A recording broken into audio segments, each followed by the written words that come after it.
A violência não é o caminho para conter a subversão da ordem. Sabemos, e nossa luta é a de manter o Estado democrático de direito com a preservação irrestrita da liberdade de imprensa e a manutenção das instituições democráticas de uma nação livre e independente. Os direitos humanos devem estar intimamente ligados à defesa do povo, com direção objetiva de dar segurança e garantia desse direito inalienável. A sociedade, entretanto, não pode permitir a desvirtuação dos direitos humanos e que sejam subvertidos de sua real função em favor da utilização por facções reativas, com objetivos escusos e que afrontem os bons costumes e as regras constituídas em salvaguardar a proteção do direito individual e coletivo.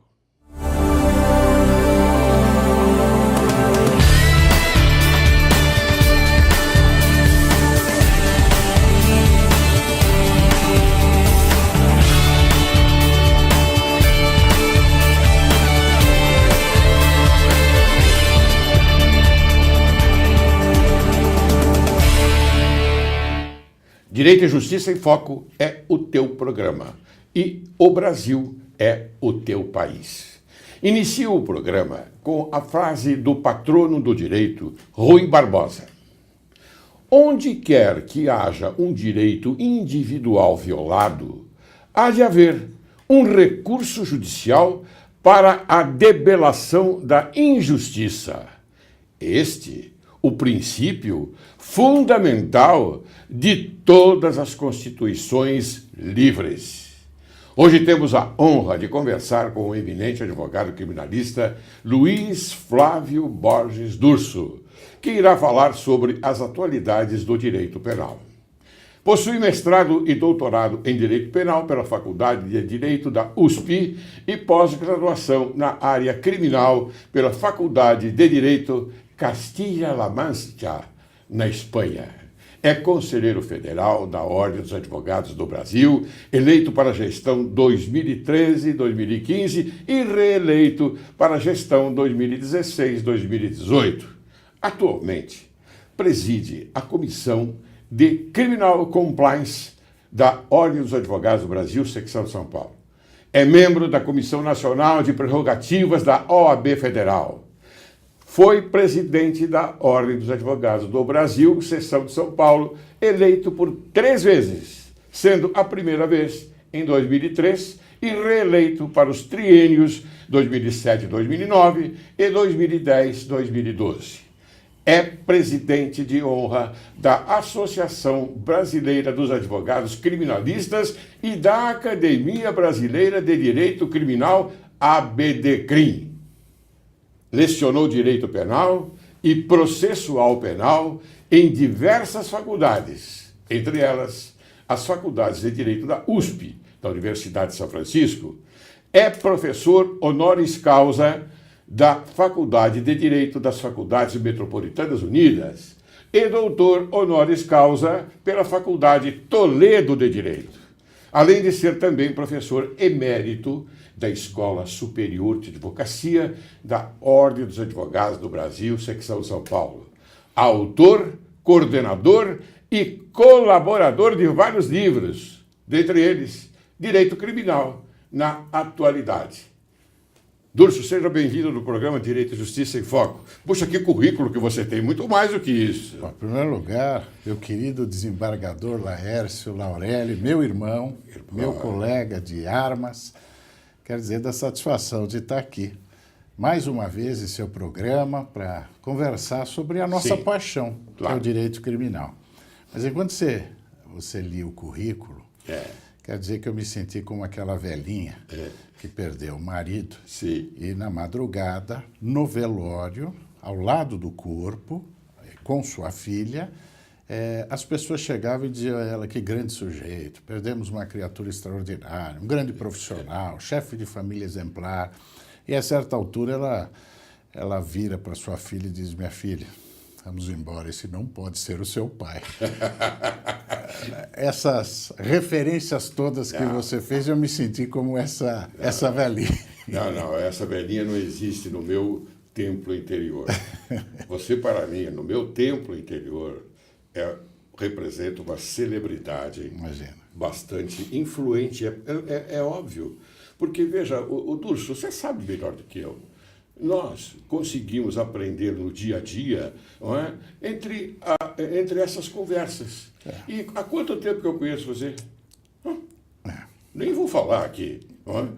Então, veja, todo esse tempo, não é, de amizade que nós temos, não é também uma parte que a gente procura estabelecer na nossa mente um progresso. Porque às vezes você fala coisas que eu digo: puxa, o Durso está certo. Às vezes você fala coisas que eu vou pensar. É a mesma coisa comigo, você comigo. É natural. Mas eu não estou aqui para falar de mim, eu estou aqui para falar de você. E tudo aquilo que eu falei é a realidade, é a verdade, e o meu coração ficou bastante exaltado, não é? Porque eu entendo que você é uma celebridade brasileira na área do direito criminal, no direito, sim, senhor. Portanto, fique sabendo que você é sim. Mas então, deixa eu fazer um registro.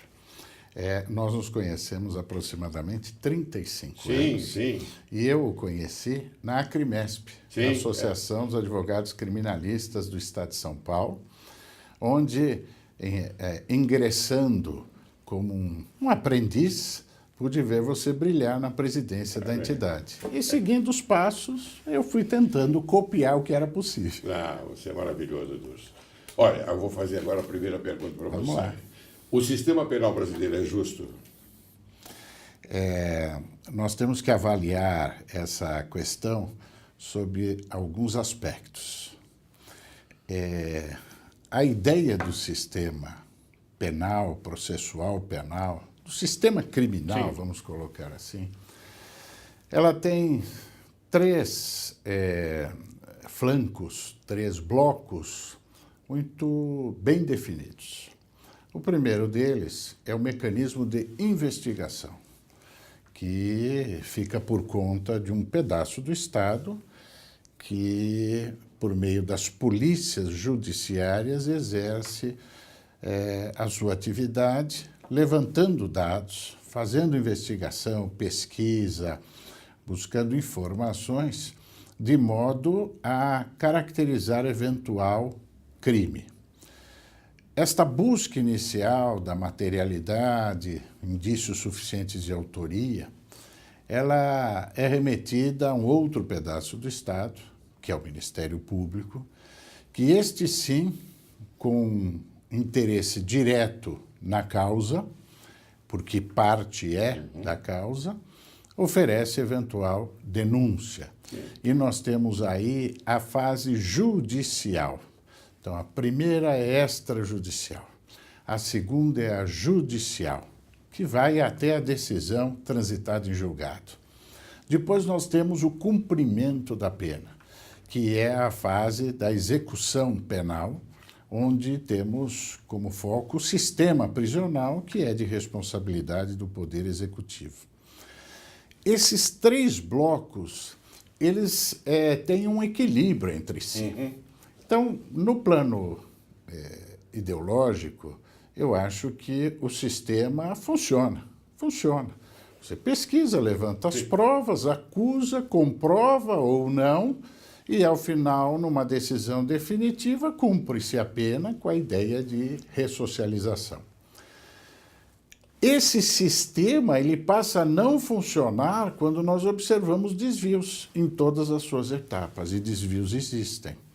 Quer por conta de uma legislação que precisa ser aperfeiçoada, quer por conta de que isto está na mão dos homens. E esta justiça é falível como falível é o homem, porque é a justiça dos homens. De modo que a nossa luta é para errar o menos possível, para que esse sistema funcione de maneira a trazer o resultado pretendido. O sistema criminal, o sistema penal, processual penal, o que quer? quer reprimir os desvios de comportamento, as infrações à lei, de maneira a desestimular que novas condutas se repitam nesse contexto. No que diz respeito ao plano ideológico, eu acho que é justo. Na prática, muitas injustiças nós assistimos. Bom, então a minha segunda pergunta ela vem de acordo com já a sua resposta. Eu gostaria de saber se as provas do processo penal elas são absolutas. Boa pergunta. Para que, naturalmente, se chegue a uma condenação, vamos dizer, ou então a uma absolvição, é óbvio. Se bem que, fazendo sempre a lembrança, para absolver, basta não ter provas. Para condenar, precisamos tê-las da melhor maneira possível. Mas eu quero aproveitar o que você falou agora para perguntar a você. Você acha que aquela modificação do Código de Processo Penal no tocante à insuficiência de provas foi razoável?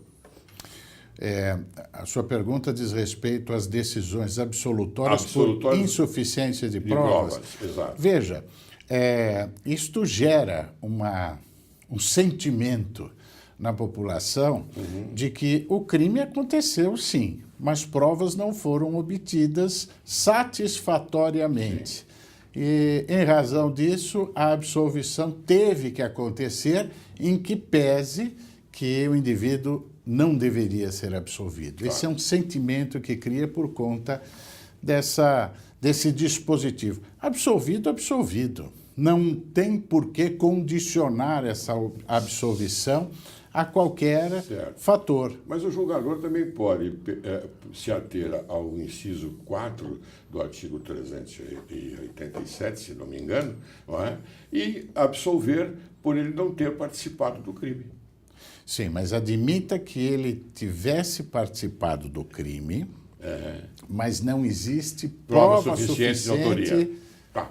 Então, essa situação de condicionar a absolvição a qualquer coisa, qualquer dado, isto, eu acho que, de certa forma, milita contra os primados constitucionais.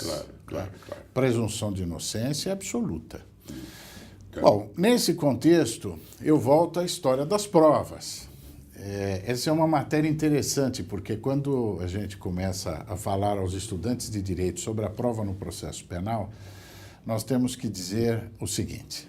Em primeiro lugar, não existe prova absoluta. Não existe. O que nós encontramos são reprises do passado que são obtidas pelos meios disponíveis que o sistema propicia.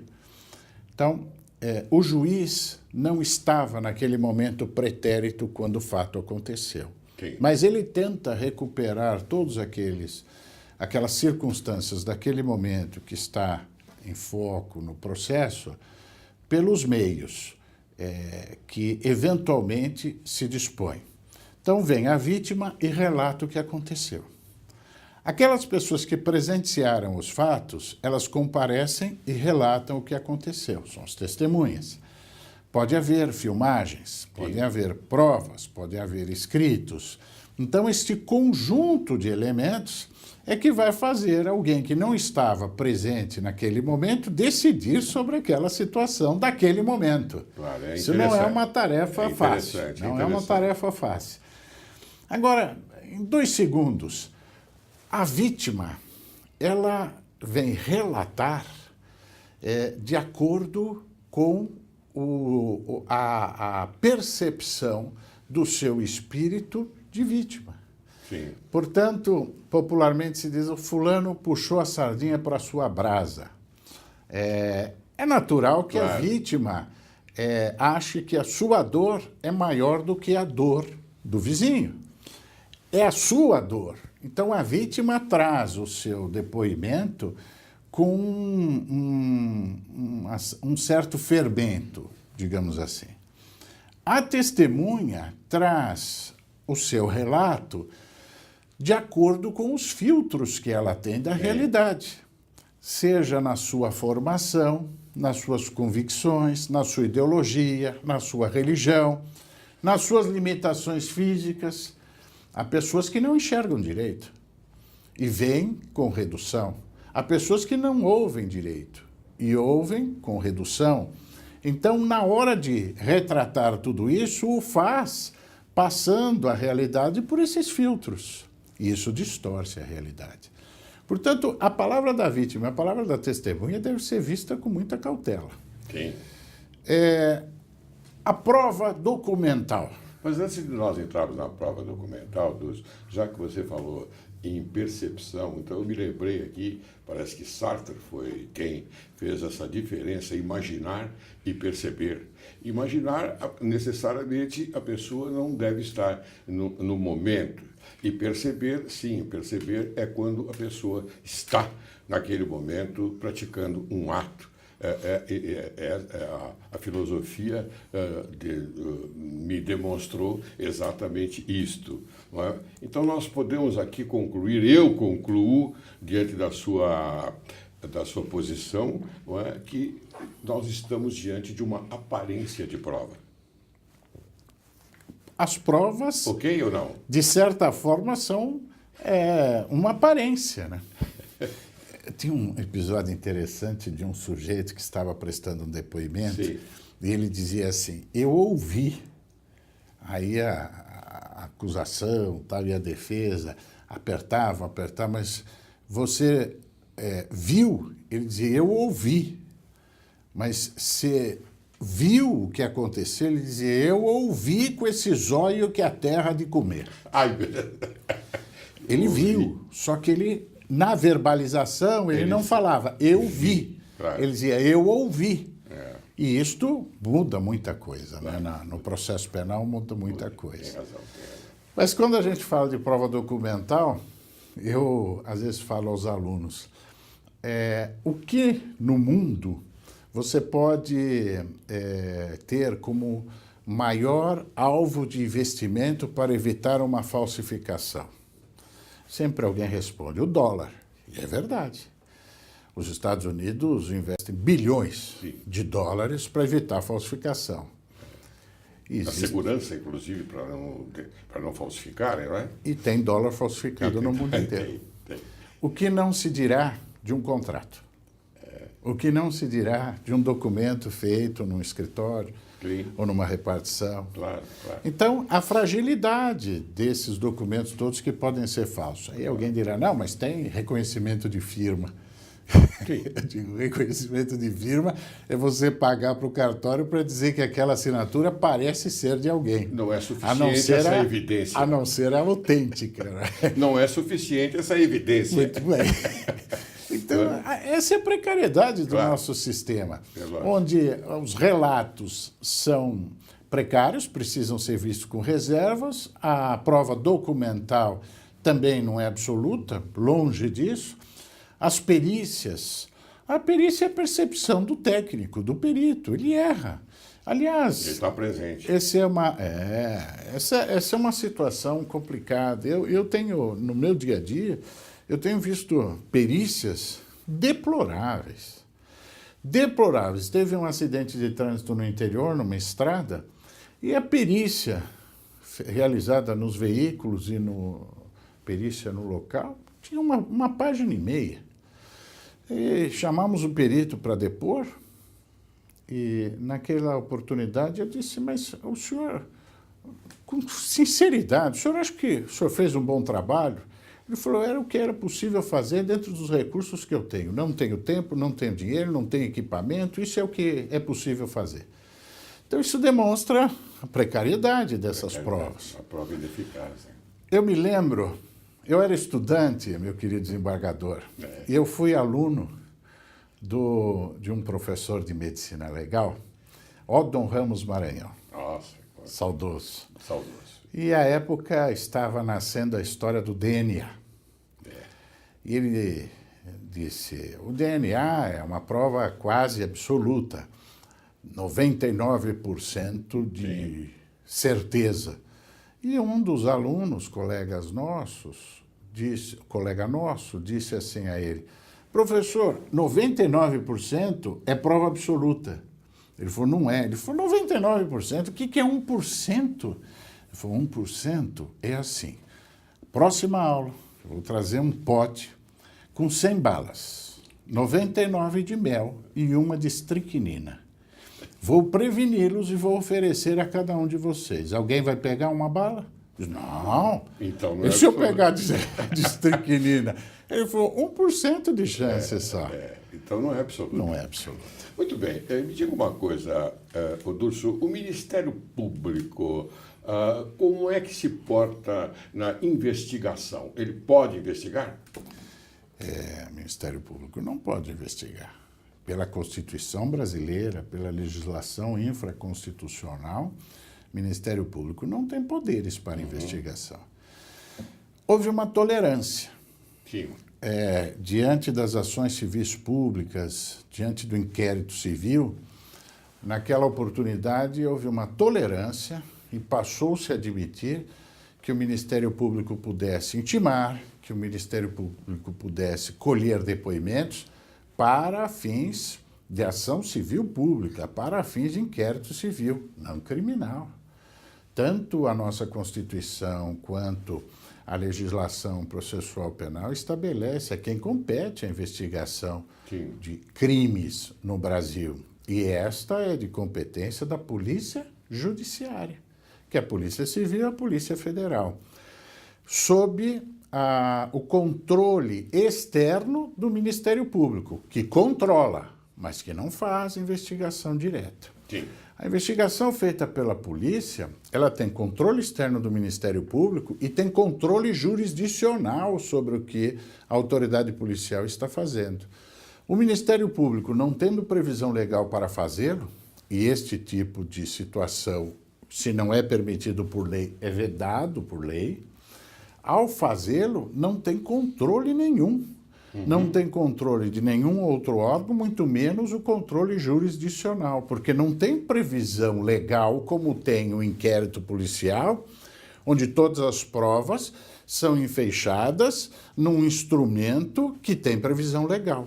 Sim. No caso do Ministério Público, não há. Não há. Esse é um dos fatores que demonstram claramente que o Ministério Público não tem poderes de investigação. E se o tivesse, teria que se enquadrar nas mesmas condições da autoridade policial.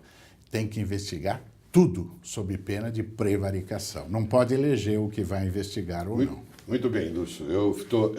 A nossa conversa aqui, a sua colocação é excelente. Sua colocação é excelente e isto é muito bom porque o nosso dever é municiar e informar o telespectador, a sociedade, das verdades sublimes que acontecem no nosso métier, no judiciário, no Ministério Público e na advocacia.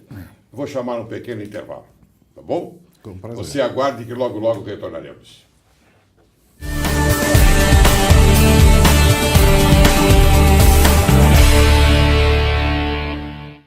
Você que é adepto das artes marciais não pode deixar de conhecer a revista Budô.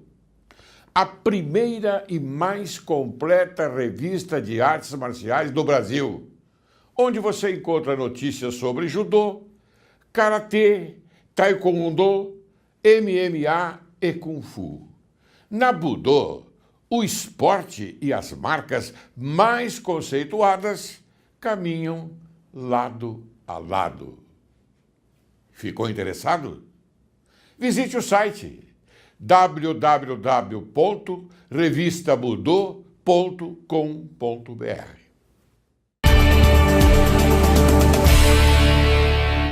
Alguns inimigos da manutenção do Estado Democrático de Direito em nosso país não só revelam significativa parcialidade em favor da hegemonia cultural antidemocrática, bem como curiosa ignorância e desrespeito ao ordenamento jurídico brasileiro.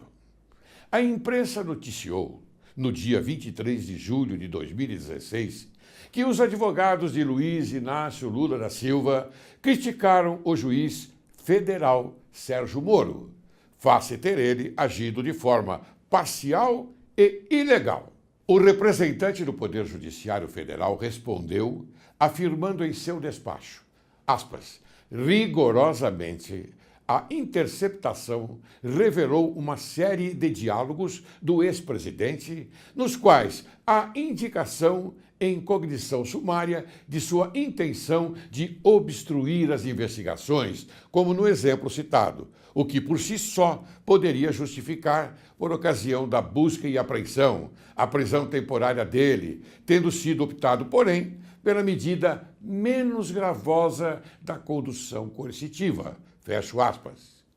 Não estou aqui para julgar e muito menos para exercer a parcimônia de uma defesa de quem quer que seja, mas há razões que me levam a afirmar que o Poder Judiciário é o mais confiável entre os três poderes. Primeiro, é o que dá resposta se e quando provocado a se pronunciar. Segundo, o ingresso à magistratura está jungido à vocação dignificante da função de julgar. Ademais, para empunhar a espada de Têmis, se faz necessário assegurar a promessa de cumprir regras deste sacerdócio, através de juramento.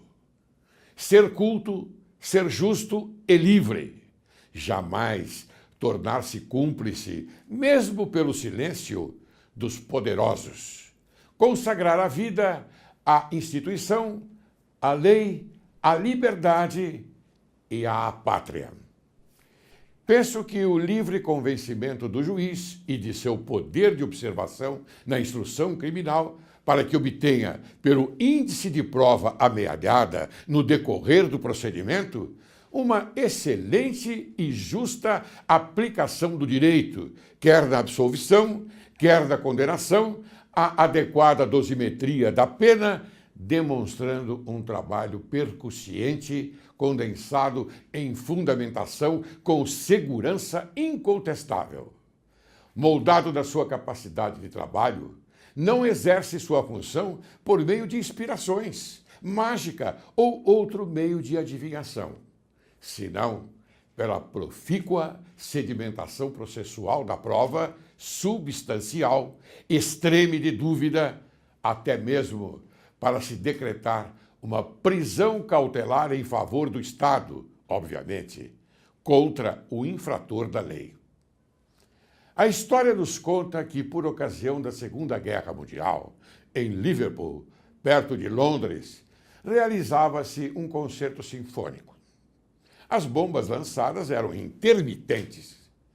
O maestro, retomando a batuta, disse ao público: senhoras e senhores, o inimigo sobrevoa nossa cidade, destruindo-a.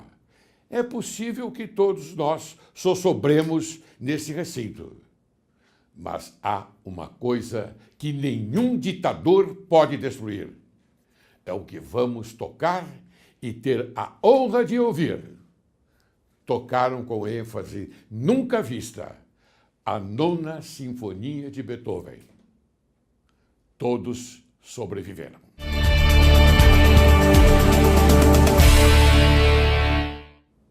Amigo jurista, professor e magistrado, sou o desembargador Laércio Laurelli, do Tribunal de Justiça do Estado de São Paulo e apresentador do programa Direito e Justiça em Foco.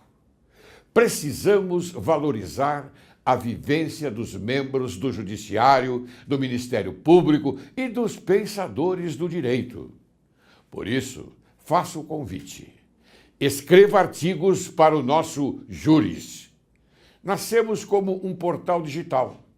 Com a sua colaboração intelectual, vamos evoluir para um canal multimídia. Nossa missão é difundir amplamente ideias, experiências e conhecimentos jurídicos, buscando aprimorar os mecanismos de promoção da justiça.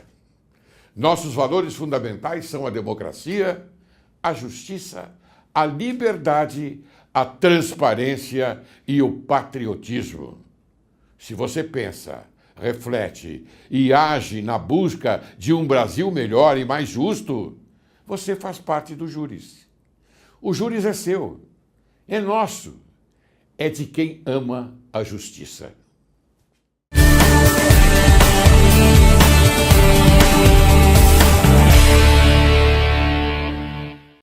Hoje, Direito e Justiça em Foco está em festa. Por que eu digo está em festa? Porque nós temos a oportunidade de ter aqui a presença de um excelente profissional do direito, Luiz Flávio Borges Durso. E agora nós vamos continuar a conversar com ele, para que você seja muito bem informado. Doutor Durso, o sistema prisional recupera o preso? Esta é uma utopia mundial. Em lugar nenhum do mundo se consegue uma recuperação eficaz do preço. Houve um momento histórico onde se questionou todos os sistemas totais, onde o indivíduo ele é confinado, suprime a sua liberdade para tentar levar a ele um castigo e um mecanismo de que o desestimule a voltar a delinquir. O resultado disso no mundo inteiro foi frustração. Daí este avanço cada vez maior da busca incessante de outras medidas que possam punir sem encarcerar. Certo. Mas ainda o cárcere é o carro-chefe. Carro-chefe das nossas punições, ao lado de penas alternativas, mais recentes, ao lado de mecanismos outros de constrição que não sejam a supressão da liberdade, a cadeia. A cadeia é cara, a cadeia é promíscua, a cadeia é doente e a cadeia efetivamente não recupera o indivíduo para que ele um dia volte à liberdade. E volta. Não há pena de morte, não há prisão perpétua, felizmente. Sim, claro. Eu sempre repito, justiça sim. dos Concordo com homens você. é falível, portanto, pena de morte, prisão perpétua, isso traz mecanismos de reversibilidade dentro de um plano de falhabilidade que não se pode admitir. Claro. Portanto, a punição, o eixo principal ainda é cadeia. Todavia, quando nós olhamos o nosso sistema, nós verificamos no Brasil que a regra é a liberdade. A cadeia é exceção. Especialmente antes de uma sentença definitiva. Aqui isto ganha mais intensidade porque é um princípio constitucional da presunção de inocência, onde todos devem ser considerados inocentes até uma sentença penal condenatória definitiva, que não caiba mais recurso. Transitar em julgado. Antes de uma sentença definitiva, não se pode punir ninguém. Então, antes de falar dessa história da execução provisória em segunda instância, vamos no conceito. Só se pune alguém por um crime cometido depois de sua culpa formada, cristalizada pelo trânsito em julgado. Portanto, a partir daí, nasce o direito para o Estado executar a pena e, ao fazê-lo, encarcerar alguém. Antes disto, qualquer prisão que possa acontecer não é pena, não é punição. Isso precisa ficar claro para a opinião pública. Sim. As prisões antes de uma sentença definitiva são prisões que eventualmente acontecem no interesse do processo, no interesse da investigação, no interesse daquele sistema, mas nunca para punir quem quer que seja. Seria uma prisão cautelar para o processo, é isso? Para o processo, no interesse do processo. Claro. Se é prisão temporária, prisão em flagrante, prisão preventiva, prisão em razão de pronúncia, ou prisão em razão de uma sentença condenatória que contra ela ainda pende recurso, nenhuma dessas prisões estão presentes para punir, e sim por conveniência do sistema, do processo.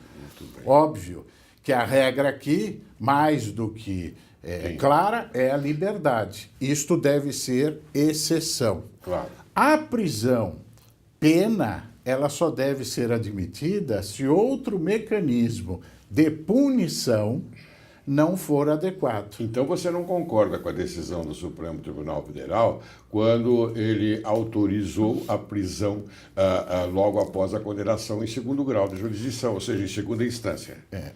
Eu diria que uma das maiores decepções que eu presenciei na minha carreira jurídica foi esta decisão do Supremo. Mas é preciso também advertir. Esta é uma decisão aplicada a um caso concreto. Sim. Não é uma súmula vinculante. Sim. Ela não tem efeito de ser objeto de aplicação a todos os casos. Ela não tem repercussão geral. Sim. Vale dizer, para aquele caso específico, aquela decisão aconteceu. E para os demais? Os demais serão objeto de outras decisões. Claro. O que se propalou no país inteiro foi que houve uma mudança na orientação da jurisprudência. Ora, isso é tão incoerente. Jurisprudência é o conjunto dos julgados, das decisões. Aquela é uma única, inclusive divorciada do que diz a Constituição. Claro. Porque admitir que se comece a executar uma pena antes do indivíduo ser condenado definitivamente, seria, como regra, o Estado assumir uma responsabilidade de punir alguém que possa vir ainda a ser considerado inocente. Parece que foi reparada essa questão, não é? Então, em segundo grau. o Supremo está reexaminando esta situação em outro caso concreto. Há uma ADIM, há reações de todos os setores, digamos, mais coerentes ao que diz a Constituição. Mas há quem advogue esta tese também. E figuras ilustres do Ministério Público sustentam esta posição, até da magistratura, dizendo que isto é útil, que os recursos são protelatórios. Aliás, sempre que eu ouço que recurso é protelatório, que recurso é estratégia da defesa, me incomoda porque quando eu ouço, às vezes eu não posso dar resposta, mas aqui eu posso. À vontade. Só existe recurso porque a decisão é falível. Se a decisão não fosse falha, não precisaria de recurso. E quando se diz, mas o recurso demora muito para ser apreciado, esta é uma responsabilidade que não é do réu. Esta é uma responsabilidade do Estado. Então, quando se diz temos que diminuir a quantidade de recursos, na verdade tem que se dizer temos que diminuir o tempo para julgar esses recursos. Então, Dulce, você que é um advogado criminalista de ponta, que você conhece bem o processo penal, você já encontrou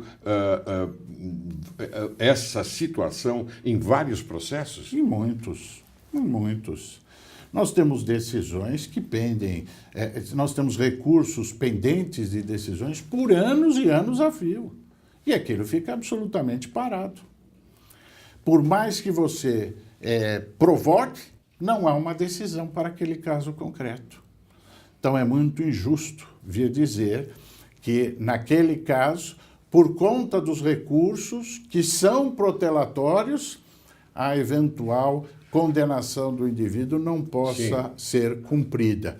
Poderá, se o recurso for julgado em tempo adequado.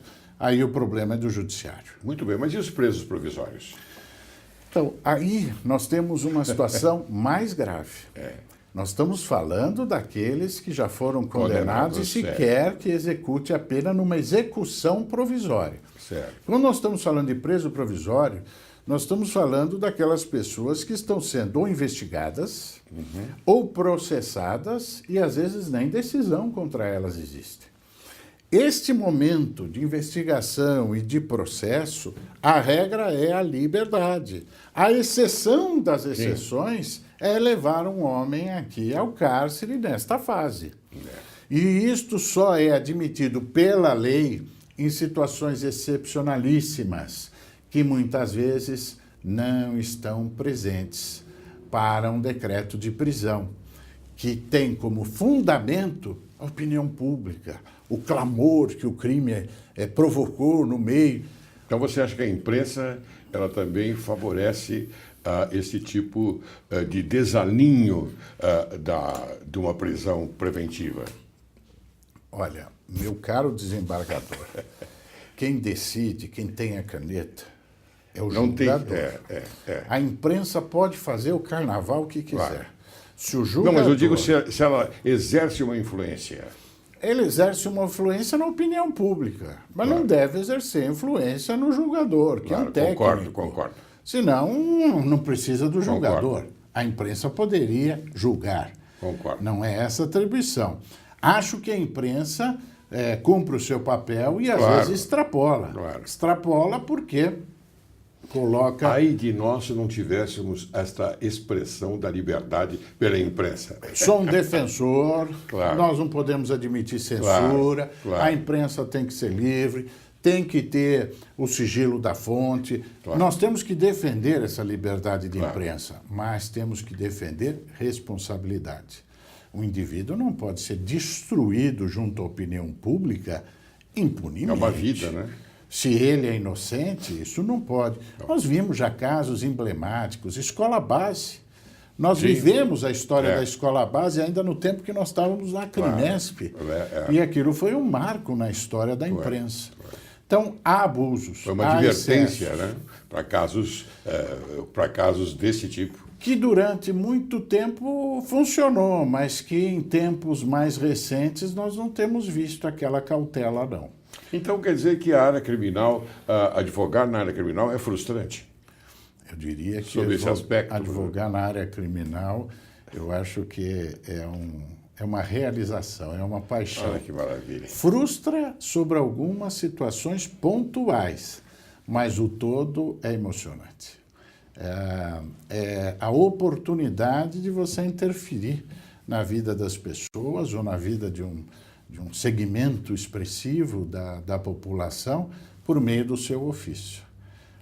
Acho que o nosso exercício profissional tem uma responsabilidade e há necessidade de uma coragem, como dizia Rui Barbosa, como dizia Evandro Lins e Silva, como dizia Sobral Pinto, advogar não é para covardes. Você, ao abraçar uma causa, você precisa, muitas vezes, se arrostar com tudo e todos para fazer valer o direito daquele que precisa ser julgado com justiça. Advogado criminal não altera a verdade. Advogado criminal, ele garante o julgamento justo. Aquele indivíduo que, se for culpado, vai ser condenado. Mas, se for inocente, não pode ser condenado. Seja pela opinião pública, seja pela pressão ou pela sua precariedade na luta para demonstrar sua inocência. Aliás, nesses momentos derradeiros, quero indicar um filme, A Ponte dos Espiões. Sim. Extraordinário. Você assistiu? Já assisti. É isso.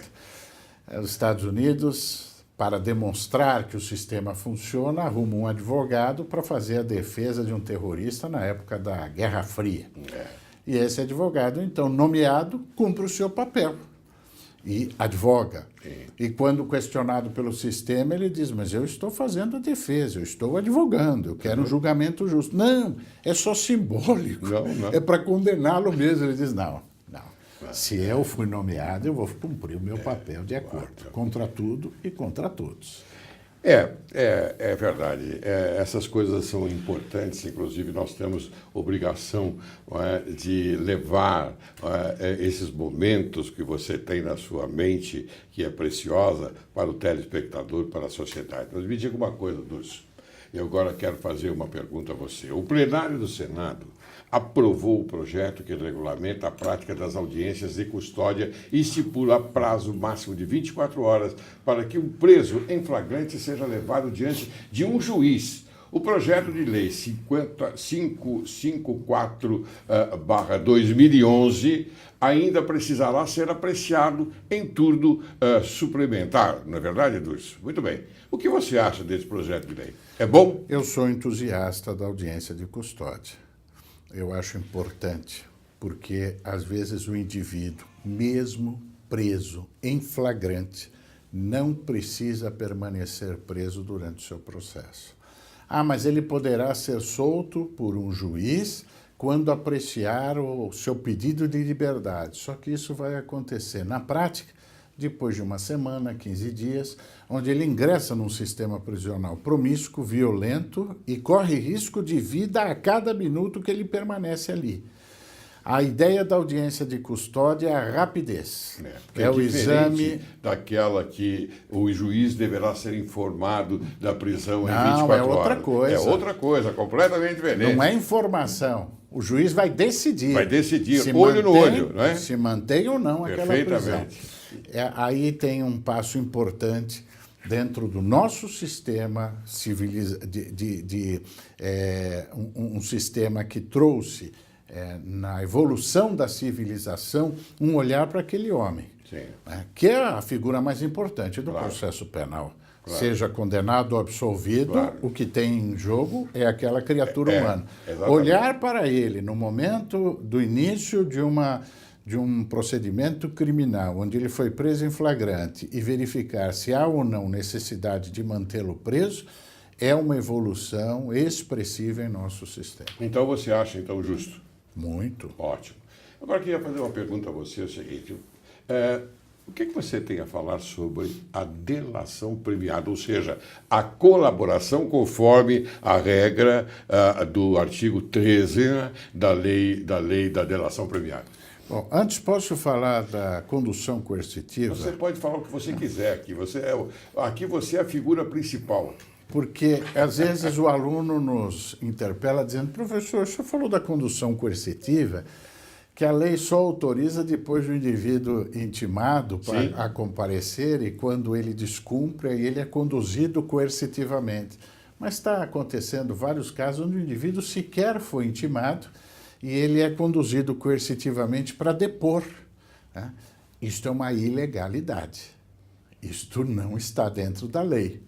Sob os aplausos da mídia e da opinião pública. A parcela da mídia e da opinião pública aplaudem, mas aplaudem porque não conhecem a lei. Não é dado a um técnico do direito, a um operador do direito, admitir uma situação de ilegalidade. Ah, mas isso não tem importância. Tem. Não tem importância e se fecha os olhos para as coisas pequenas, quando você abrir os olhos, fechou-se os olhos para as grandes. E o foro privilegiado? Foro privilegiado é um sistema de proteção para aquele que está sendo objeto de investigação, não garantia de impunidade. Mas eu vou lembrar você uma coisa. Nos Estados Unidos, eu sempre dou exemplo dos Estados Unidos, com as mazelas que naturalmente se oferece no tocante à segurança que há lá. Nos Estados Unidos, não há esse foro privilegiado. Aquele que cometer um crime, principalmente de corrupção, ele estará sujeito às penas da lei igual aos demais, a outras pessoas. Sim, mas... E ele será preso numa cela comum, onde estarão todos também. Tá. Como é que é isso? Deixa eu separar. Tá bom, por favor. Foro privilegiado e prisão especial. Ah, sim. No que diz respeito a foro privilegiado, é a garantia de que aquele juiz de primeira instância que está iniciando a sua carreira não vai tratar de determinados temas julgando determinadas pessoas. Sim. Isso para garantia não daquela pessoa, mas do sistema. A ideia de competência de foro privilegiado é esta, porque senão nós passaríamos a ter aquele jovem que está iniciando e que não tem, quem sabe, a vivência necessária para julgar determinada pessoa por conta de determinada situação, passa a fazê-lo e pode provocar um dano irreparável à nação. É verdade. A ideia do foro privilegiado, portanto, é proteção de um sistema democrático, não é proteção daquele que cometeu delito. Insisto, a ideia do foro privilegiado não muda a lei. A lei é que o indivíduo está sujeito, se ele cometeu determinado crime, ele estará sujeito no julgamento pelo foro comum e no julgamento pelo foro privilegiado. O crime é o mesmo, a pena é a mesma. E na hora do cumprimento, a ideia da prisão especial. Aquela ideia da prisão especial que nós estamos acostumados historicamente a ver é uma ideia de proteção para tentar elevar o sistema. Eu vi muitas vezes, até foi o senador Suplicy com quem eu debati esse tema, que dizia que tinha que acabar com a prisão especial. Eu digo, acabar com a prisão especial é colocar absolutamente todos na lama, com risco de vida, com abuso sexual, com risco de AIDS, de tuberculose. O que se quer com a prisão especial é que algumas pessoas, diante da situação, possam estar um pouco mais preservadas. Pegar um promotor criminal e tirar o direito dele de uma prisão especial, colocando junto à massa carcerária, ele não fica vivo um dia. É verdade. Pegar um policial e colocar no meio da massa carcerária, enquanto aguarda um julgamento ou cumprindo a sua pena, não fica vivo um dia. É verdade. Então, a ideia da prisão especial é de proteção diante de uma situação especial. É nesse sentido. Durso, me diga uma coisa, rapidamente, que eu já estou terminando o programa, lamentavelmente, hein? Valeu a pena a Ordem dos Advogados do Brasil ser presidente, ser conselheiro e, se Deus quiser, futuro presidente do Conselho Federal também? Essa é a minha previsão, hein? Não, isso é por sua Ainda conta. não? Por minha conta, claro. Eu diria a você o seguinte, uma das coisas mais gratificantes que eu fiz na vida foi me dedicar à Ordem dos Advogados do Brasil. Que bom. Que é algo que você sabe, é voluntário, mas que tem essa condição de você estar permanentemente contribuindo com a classe.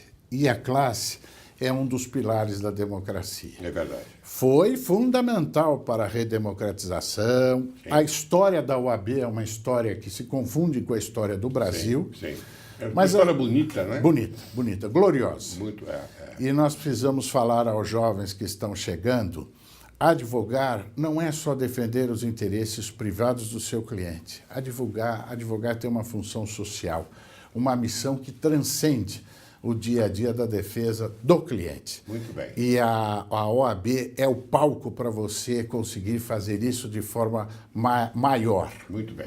E eu quero dizer a você o seguinte, Dulce, que Direito e Justiça em Foco está muito contente com a direção da Ordem dos Advogados do Brasil, desde a sua época, e essas seguintes. Para nós é uma honra muito grande falar deste acontecimento, porque nós sabemos que existe alguém que está lá vigiando aquilo que acontece na justiça. Muito bem, Dulce.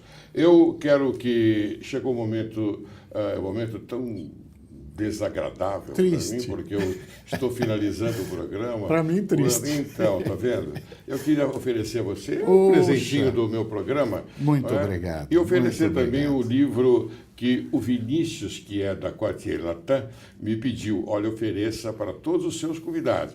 É o Crime Complexo, do Silvio Ranieri, que eu fiz a tradução, e a Quartier Latam, a edição do programa. Então está aqui já Muito obrigado. A minha saudação.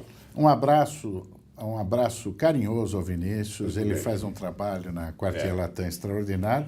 E parabéns pelo seu trabalho. Vou ler com muito carinho. Muito bem. E certamente vou aprender bastante. Não vai. Você me diga, por gentileza, agora, rapidamente, suas considerações finais para que eu feche o programa.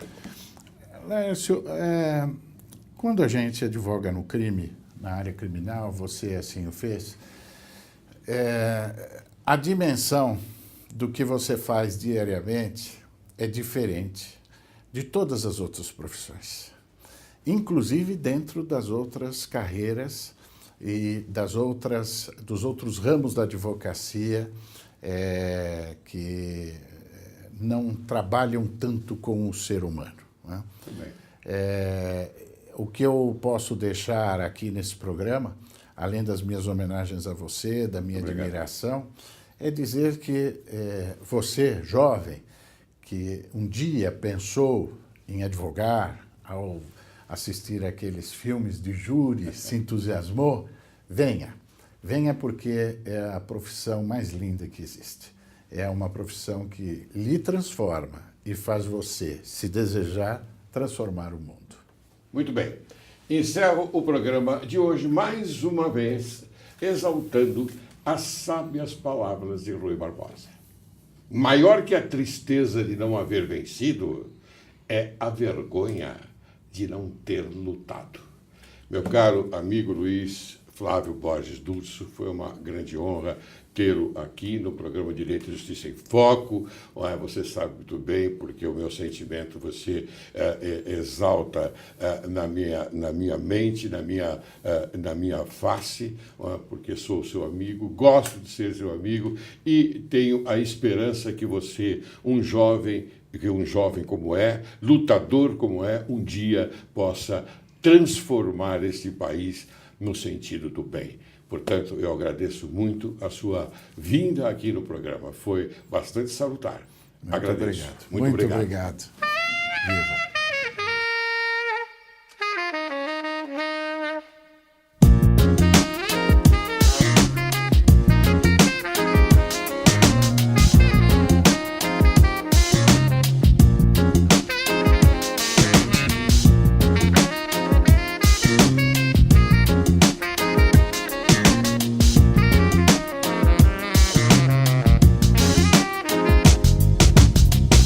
Ma folie fait ton désespoir. Ne m'en veux pas, je n'ai pas voulu te faire